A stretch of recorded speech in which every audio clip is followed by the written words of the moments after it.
everyone, welcome to another Stargate Lore and Theory video. Today we're going to be looking at the Tok'ra and asking the question, are they doomed to extinction? What am I talking about? First, a history and biology lesson on the Goo Old. The Tok'ra were created by the Goo Old Queen Egeria when she grew to realize the Empire was evil, with all the conquering, enslaving, and genociding. Specifically, she rejected the idea of forcibly taking a host. As such, she decided to rebel against the Empire. As part of this, she began birthing a large number of larval Goo Old. Now, when it comes to Goo Old biology, keep in mind only a few Goo Old can reproduce. These Goo Old are called queens. While it seems as though non-queens and queens can't have unions to produce offspring, the queens are capable of asexual reproduction. They can also acquire genetic samples from a host species to ensure compatibility for their children to inhabit said species. Part of Goo Old reproduction is that the queens can pass down genetic memory to their offspring, though they don't have to. However, this results in blank slates. When Egeria birthed her children, she didn't pass down the mental imprints of domination, but compassion to her children. Their name Tok'ra means against Ra, who was the Supreme System Lord at the time and possibly Egeria's former mate. Ra captured Egeria and imprisoned her on Pangera, though it was widely believed he had her killed. Either way, this was a big problem for the Tok'ra. Remember, only queens can produce more larvae. And besides Egeria, there are no other queens present among the Tok'ra, at least none that we know of. This led to the Tok'ra being unable to replenish their numbers, and it was actually compounded by another factor ironically caused by their own philosophy. See, the Tok'ra, unlike the Goo Old, won't take a host unless it's a volunteer. Problem was, sometimes there was no volunteer. Let's be honest, for most people, the idea of a snake living in your head is not a pleasant one, even with the benefits of longer life and knowledge. Over my dead body. And keep in mind, most of the human hosts of the Tok'ra would have come from worlds that were conquered by the Goo Old, where their options were slavery or death. That's already a hard sell for people to join them. As far as they know, the Tok'ra could be the same masters they already have, just pretending to be nice. The only ways they could recruit people would be to offer to heal the sick or injured, or a way to fight back against their oppressors. Which, funny enough, with the fall of the Empire, has probably made this harder now. As with no Empire, there's no real threat to fight back against. Yes, there is the Lucian Alliance, but the Tok'ra aren't actively fighting the Alliance, at least not on the same scale they did with the Empire. And the issue with volunteers gets even worse when you consider lifespans. Symbiotes need a host to live, but they live much longer lives than humans, in the range of thousands of years. While symbiotes can increase the human lifespan, it's only around 200 years or so. Now for the Goo Old, this wasn't too much of an issue, as they could have jumped into a new host among their many slaves, or increased the lifespan of their current host with use of a sarcophagus. But the Tok'ra would not use an unwilling host, and they didn't use the sarcophagus as it was known to drive people mad. This led to situations where, let's say there's a Tok'ra who could have lived for another 100 years or so, but their host is dying due to old age and they can't find a replacement. As such, that Tok'ra would die with the host. And their negative population growth doesn't even stop there. Keep in mind, they were at war with the Goo Old and were always being hunted by them. There were also a few times they had turncoats, and it seems there were either very few or zero Goo Old who would join the Tok'ra cause besides those spawned by Egeria. Basically, the Tok'ra from the beginning always had a population issue, as it has never gone up and can only go down. In fact, it was part of the reason they pulled out of the Tok'ra-Tari-Jaffa alliance. When a human or a Jaffa dies in battle, more are born to take their place. The same can be said for the Tok'ra. In the few short years the Tok'ra had known Earth, more Tok'ra had died in those years than the last 100 years combined. And even though they finally completed their mission of destroying the Goo Old Empire, this is still an issue for them. And one has to wonder if they are, similar to their Goo Old cousins, doomed to a slow but inevitable extinction. Well, no. There are some options left to them to save their race. And here are 4 ways I came up with. Though the first one is actually one that was created in the book Morbius Squared, where a group of rogue Tok'ra raided the SGC and stole the time jumper and kidnapped a member of the SGC to pilot the ship. Their plan was to travel back in time to Earth when Egeria was there and have her spawn a new queen to take back to the future. The only problem was the plan didn't work. All but one member of the team was killed, with the leader being captured by Ra.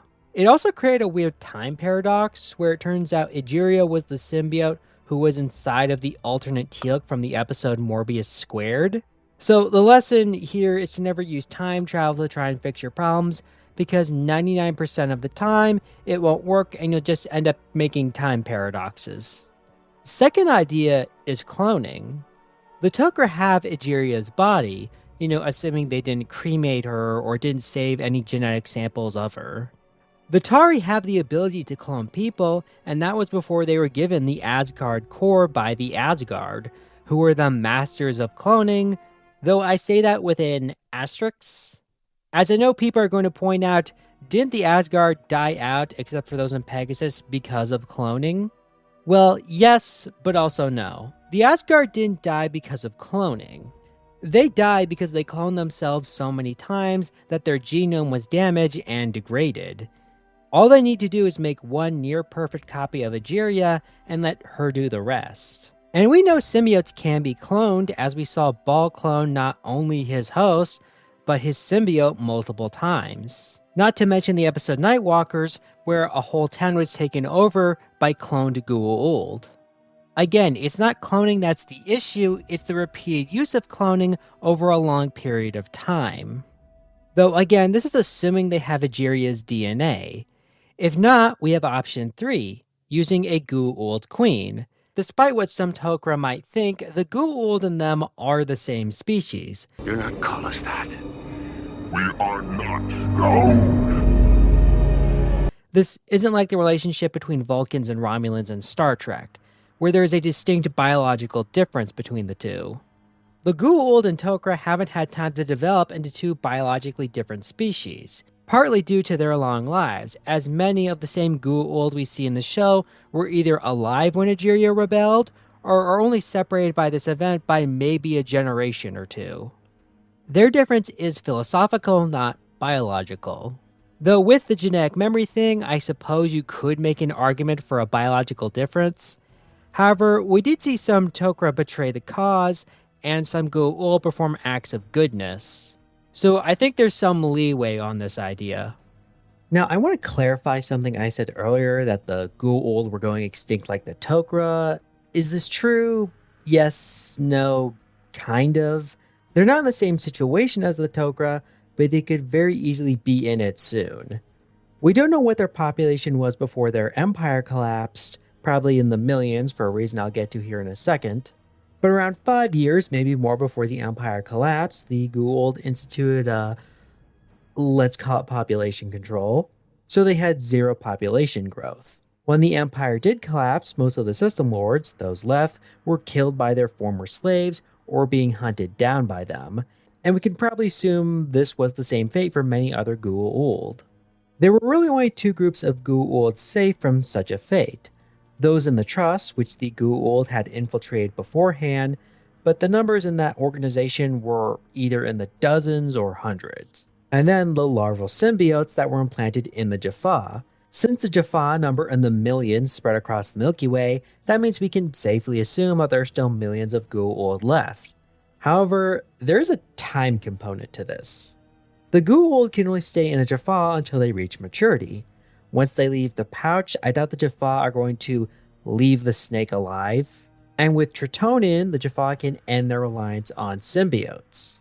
Again, the Goo Old may not be going extinct or even endangered, but they could very easily head in that direction soon. What does not help matters was that queens themselves were rare and not popping up as much. Though I should note that's an idea from the RPGs. I went looking and found there are around 5 queens whose status are currently unknown up on the screen right now.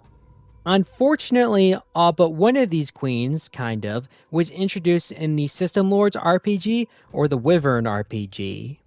Even if you count those as canons, both are set pre-Empire Fall, so it could be assumed that most, if not all, were killed. And 2 were infertile due to old age. There's really only 2 who are of note. Innate, a daughter of Ra who was imprisoned for an unknown reason. She was introduced in the System Lords RPG, and it is stated that if freed, she could be an ally, though an unpredictable and untrustworthy one, against Kali. It's not stated if she was a queen in the book, that was left for her inclusion in Stargate Worlds, where she would have been a queen for a new faction of Goo Old called the New Mind, that would have risen in the ashes of the old empire. One interesting idea, Worlds was ultimately cancelled. Granted, it was meant to be canon, but this has left the queen status kind of iffy. What doesn't help is that an in-game mission was supposed to end in the death of Innate. So I think we can rule her out. That leaves one, Morgan. Now, Morgan was introduced in the show during the episode Summit, where she was a member of the System Lords. Her status as a queen was introduced in the System Lords RPG and brought up again in the Wyvern RPG. In the RPGs, she had to keep her status as a queen secret, as if it was revealed, it would limit her ability to climb the ranks in the Empire. Now, it's not stated what happened to her, presumably she was killed when the Empire collapsed, but there is a possibility she could have survived. Unlike other Goo Old who would stick to one host, Morgan had many hosts spread across her territory. She would keep them in stasis in a sarcophagus until they were needed. This was so her people were often unsure what their god would look like. As part of this, she ordered her underlords to impersonate her, giving the impression she was always on the planet yet somewhere else at the same time, which fed into the whole god thing. Maybe we did take it a little too far, but can you blame us?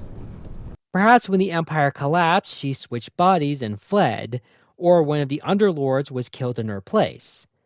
Now, the problems with the idea are A, assuming she is alive, and B, assuming the two groups would be willing to work together. As the Tok'ra might want to execute her like they did Ball. We're gonna wipe them out, Jack.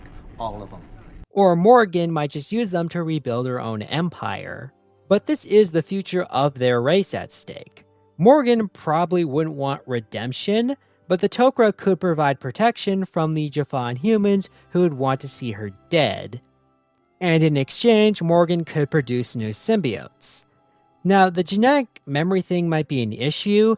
I don't see her passing down compassion to them, but she could create blank slates with no genetic memory. Anubis found a way to train these symbiotes, and in Worlds, a similar idea would have been used for the new mind Goo Old. Still, this idea has some pretty big assumptions, so let's finally get to idea 4, which is the same as 3, but instead of using a Goo Old queen, use a primordial queen.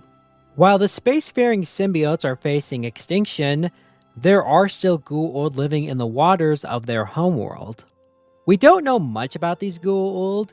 The only thing we know 100% about them is that they have no naquadah in their bodies. The System Lords RPG seems to go with the idea that these Goo Old are little better than animals and have no real sentience.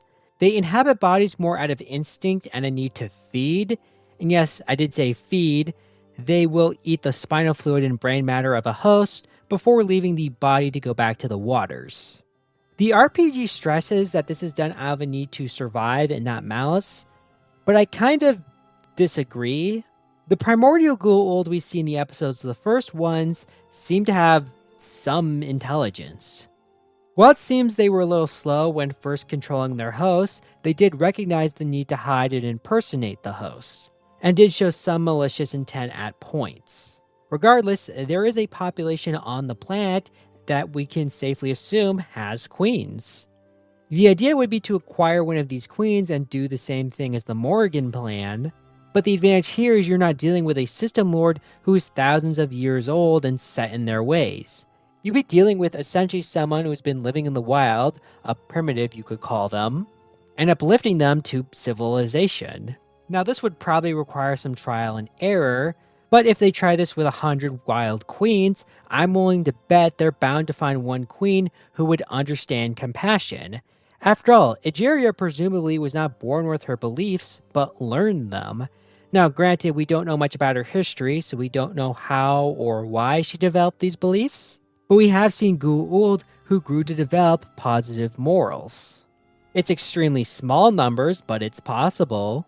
And those are my ideas for how the Tok'ra could be saved from extinction. If I had to list them in order of plausibility, I would put cloning first, as all the tech is there. Uplifting a wild queen second, assuming cloning isn't an option. That would probably be their second best bet. Time travel I'm putting third because really, when has time travel ever worked out well without creating several time paradoxes? And using a Goo Old queen last because it's the least likely. The Tok'ra would probably never agree to a plan like this, but I find it the most interesting story-wise. For example, I can imagine an episode where the Jaffa park a fleet in orbit of the Tok'ra homeworld and are demanding to search the planet, claiming they have evidence there's a system lord on the planet. The Tok'ra dismiss the claim and Earth is stuck in the middle, but sides with the Tok'ra, only to find out the Jaffa were right and that there is a system lord, let's go with Morgan, on the planet and has been birthing a whole new generation of Tok'ra. I think it would have been, or could be, an interesting story to tell. Kind of gets into the whole pardoning war criminals idea. Though again, I'll admit this idea is very unlikely. But what do you all think? Do you think there's a way to save the Tok'ra from extinction? And do you have any ideas I didn't cover in this video? Tell me your thoughts in the comments below, leave a like and subscribe, follow me on my social medias. And remember, How does she make kids without a man friend? Symbiote queens are able to fertilize their own eggs. It is essentially an asexual process. Is that why you guys take hosts?